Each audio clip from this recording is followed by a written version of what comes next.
Então, os planos anatômicos, eles são divididos basicamente em 3 divisões.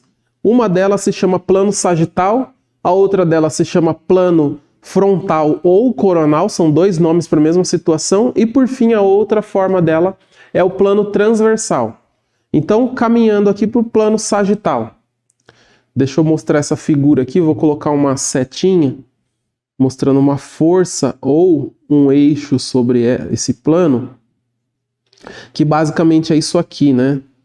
Então, quando a gente pensa no plano sagital, nós temos uma ação, como se fosse uma faca, né? Cortando esse corpo em 2 metades. Então, basicamente, ele dividiu aqui o Rodrigo em 2 metades. Vou ficar de lado, fica mais fácil. A parte lateral esquerda e a parte lateral direita, como a figura nos mostra. Tudo bem? Então, eu passei aqui um corte dividindo em antero-posterior, que é o que essas setinhas que eu coloquei representam. Então, foi um corte feito de forma antero-posterior que dividiu esse corpo em 2 metades. Metade essa esquerda, metade direita. Tudo bem? Então, este plano se chama sagital. Certo? Tem que guardar esses nomes. Porque são nomes que, de certa forma, são bem veteranos, e se você for buscar na literatura, esses nomes eles são famosos. Então, é necessário você ter familiaridade com esses nomes. Tá certo? Então, plano sagital dividiu o corpo em 2 metades, direita e esquerda, através de um corte que aconteceu de forma antero-posterior. Foi a grosso modo, tá bom? Foi uma faca que dividiu um segmento em 2 metades. Essa faca foi aplicada de forma anterior para posterior, certo? E aí ela segue dividindo. É como se a gente estivesse ali cortando um pãozinho francês, olhando esse pão de pé. Então ele foi aplicado anterior-posterior e dividiu em 2 metades. Tudo bem? Simples, né? Seguindo, então. Nosso próximo recorte aí é um plano que se chama frontal ou até mesmo coronal. Ele vem com os 2 nomes, tá? Dependendo da literatura que você for pesquisar, é importante saber que existe, então, 2 nomes para ele. Senão você pode se deparar com uma situação e não entender que se trata da mesma coisa. Então ele passou aqui um grande recorte, né? De um lado para o outro, e dividiu essas 2 metades. Então foi uma guilhotina, uma faca que passou nesse sentido, dividindo o corpo em 2 metades. Metades essa anterior, a parte anterior desse corpo, e a parte posterior do corpo. Tudo bem? Então foi um recorte, uma faca que dividiu de látero para lateral, de esquerda para direita ou de direita para esquerda, tanto faz, e dividiu em 2 metades. Metade anterior, metade posterior, como essa figura que ela mostra bem, né? Olá, antes de irmos para a aula, eu quero te apresentar a nova classe, a plataforma Premium do SES. É tipo uma Netflix que tem todos os cursos que já oferecemos. São mais de 130 cursos, além de alguns bônus exclusivos, como um cronograma de estudos feito para você, inglês com aulas ao vivo, 2 certificados por mês e muito mais. Se quiser saber mais sobre a plataforma, acesse o nosso site. Mas antes, assista a essa aula que está incrível. Bons estudos! Tá certo? Esse plano ele também leva o nome de coronal, que acho que é um grande facilitador do raciocínio, porque tem uma sutura no nosso crânio que se chama sutura coronal. Essa sutura coronal, para ficar bem fácil o entendimento dela, é a posição da tiara. Se a gente for pensar na tiara que mulheres, né, crianças utilizam, até mesmo homens, né, ela está inserida, encaixada justamente nessa parte mais alta da nossa cabeça, fazendo um contorno ao redor de uma sutura que se chama sutura coronal. Essa sutura divide as partes dos ossos do crânio, o osso frontal dos ossos parietais, por exemplo. E aí essa sutura tem essa nomenclatura, e o plano também acabou levando esse nome dessa sutura, certo? Da mesma forma que existem outras, incluindo a que a gente viu anteriormente, né? O plano sagital, existe uma sutura que se chama sagital também. Isso facilita a gente anatomicamente saber da existência de algumas coisas. Então, recapitulando, esse plano frontal ou plano coronal dividiu o corpo em 2 metades. Metade essa anterior, metade posterior do corpo. Tudo bem? É isso. O próximo, dividir o corpo em duas metades. Ele se chama plano transversal ou horizontal, dá no mesmo também. Dividiu em duas metades, como a gente já está vendo aqui na imagem. A parte superior e a parte inferior desse corpo. Alguns autores trazem como a parte caudal, que é a parte inferior, e a parte cranial ou craniana, que é a parte superior desse corpo. Tudo bem? No conceito de reabilitação dentro da fisioterapia, usa-se muito falar de crânio caudal. A disfunção se originou de forma crânio caudal. Então foi uma cascata, né? Ela começou num segmento mais alto e ela caminhou para um segmento mais baixo. Ou seja, por exemplo, uma disfunção de joelho que hoje tem toda a sua complexidade inserida no joelho, trazendo grandes alterações funcionais no segmento joelho, ela se originou no segmento lombar. A coluna lombar baixa, por exemplo, L4, L5, entra em disfunção, traz toda uma hipercontração de musculaturas ali adjacentes, por exemplo, quadrado lombar. Esse quadrado lombar gera uma compensação em outros músculos, por exemplo, músculo psoas.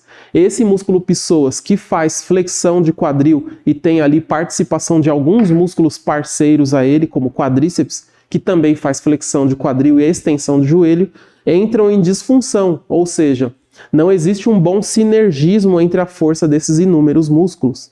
E essa alteração sinergética acaba alterando na função ou na execução da boa mecânica desse joelho. Ou seja, a gente agora categoriza que a disfunção X desse joelho aconteceu de forma céfalo-caudal, ou seja, da lombar ela veio uma cascata de eventos errôneos até chegar numa grande problemática que é a mecânica do joelho, trazendo um diagnóstico ali de, sei lá, disfunção femoro-patelar, por exemplo, ou valgo dinâmico, como a gente discutiu um pouquinho na aula 1. Então entenda que mesmo olhando para os planos e eixos, que é o que a gente vai ver na sequência agora, essas alterações elas ocorreram de algum modo. E aí esse plano aqui que nos trouxe todo esse olhar, que é o plano transversal ou horizontal, ele já está dizendo pra gente, né? Dividiu o corpo em duas metades, superior e inferior. Fique até o final, que eu tenho um presente para você. Nos vemos lá! Caudal, que é a inferior, cranial, que é a superior. Esse conceito também vai dizer respeito a outras coisas no futuro. E uma delas, por exemplo, é pensar sobre essa disfunção em cascata. E aí a gente já começa a olhar agora para esse eixo, né, de eventos acontecendo, ou até mesmo o eixo de movimento, que é o nosso foco aqui. Tudo bem? E aí falando de eixo de movimento, então eu vou até sair um pouquinho da parte teórica, já vou pular aqui para a parte prática. Então eu coloquei aqui na parte teórica que os movimentos que acontecem nas articulações, eles são necessariamente envolvendo um eixo. Então, por exemplo, é como se a gente estivesse pensando numa porta e as suas dobradiças. Então, para que essa porta faça o movimento de leque, eu tenho um eixo acontecendo nesse sentido crânio-caudal, certo? Então, é um movimento que está acontecendo em torno de um eixo. Então, eu tenho uma dobradiça. Imagine uma porta, imagine o cantinho ali da porta com uma dobradiça e ela tem um pino ou um eixo super ou inferior crânio-caudal. Então, ele está desse modo. E aí, essa engrenagem vai acontecer desse modo, ao redor desse eixo. Tudo bem? Então, é um eixo longitudinal, crânio, caudal, super ou inferior, existem nomes diferentes, permitindo com que aconteça um movimento ao redor dele, tá certo? E aí trazendo para o nosso conceito do corpo humano, então observe essa figura aqui. Essa figura nos mostra, né, eu tenho lá um eixo, que é exatamente o que eu acabei de comentar, que é super ou inferior, eu tenho um outro eixo que é látero-lateral, certo? Ou transversal, ele também recebe esse nome, e eu tenho um outro eixo que é o sagital, ou seja, o antero-posterior. Esses são os três eixos que nós temos.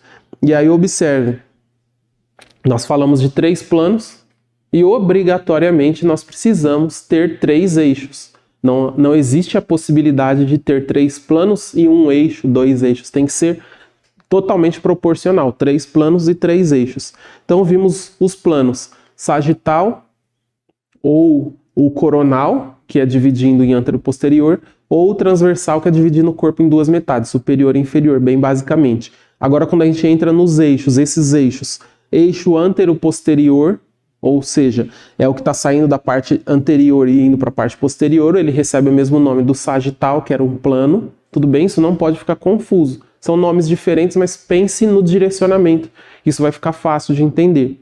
Depois temos um outro eixo, que é exatamente o exemplo da dobradiça, tem um pino ali, né? Um eixo que está trazendo essa trajetória de súpero para inferior, que ele se chama longitudinal ou súpero inferior, certo? E por fim nós temos um outro eixo que está saindo de uma lateral e indo para outra lateral, que é justamente o plano ou o eixo látero-lateral, que também recebe um outro nome ali de transversal, mas é só para constar mesmo, né? A ideia nossa é ver a trajetória das coisas, né? Um está assim e outro está assim, independente dos nomes dele. Tudo bem? Um desafio. Eu vou te dar alguns segundos para pensar. O movimento de flexo-extensão do cotovelo que nós falamos inúmeras vezes na aula 1 e um pouquinho agora na aula 2. O movimento está acontecendo aqui, né? Flexão, extensão. Flexão, extensão. Ele está acontecendo em qual plano? Lembra daquela divisão do corpo em duas metades. Tem um plano aqui assim, e ele está acontecendo nesse plano. Qual é esse plano? Se você está gostando dessa aula, fique até o final. Certo? Consegue pensar um pouquinho? Então não é o plano sagital que dividia o corpo em duas metades? Ele está dividindo assim. Duas metades, direita e esquerda. Flexão e extensão. Como se fosse uma faca dividindo algo, né? Duas metades, flexão e extensão. Dividiu em duas metades, direita e esquerda. Básico, não tem como se perder muito nesse raciocínio. Agora a pergunta seguinte: flexão e extensão acontecem em qual eixo de movimento? Então agora eu vou colocar um pino, uma engrenagem, uma dobradiça, né? Então tem um eixo aqui assim, dividindo o cotovelo em duas metades, né? E agora esse movimento acontece em torno desse eixo. Qual é o nome do eixo? Pergunta de concurso público, hein? Provas de aprimoramento. O plano era o sagital e o eixo lateral. Tudo bem? Recapitulando tudo. Flexão e extensão do cotovelo. Ok, já sei como que é o movimento. A pergunta: a flexão e a extensão do cotovelo acontece em qual plano de secção corporal? Plano sagital. Ou seja, é isso aqui, né? Se fosse um corpo, eu estou dividindo o corpo em duas metades. Metade direita, metade esquerda. E aí a pergunta de número 2, dentro do mesmo contexto. Qual é o eixo que acontece a flexão e a extensão desse cotovelo? Então, vou simular um eixo aqui. E ele trabalha ao redor desse eixo, como se fosse uma dobradiça. É um eixo que se chama látero-lateral. Tudo bem? Simples, não? Então é isso. Espero que não fique confuso. Essas figuras aqui, essas imagens, elas podem nos nortear. São boas imagens, existem outras, né? Existem autores que trazem umas imagens um pouquinho diferentes ali, para a gente pensar um pouco sobre esse grande fundamento.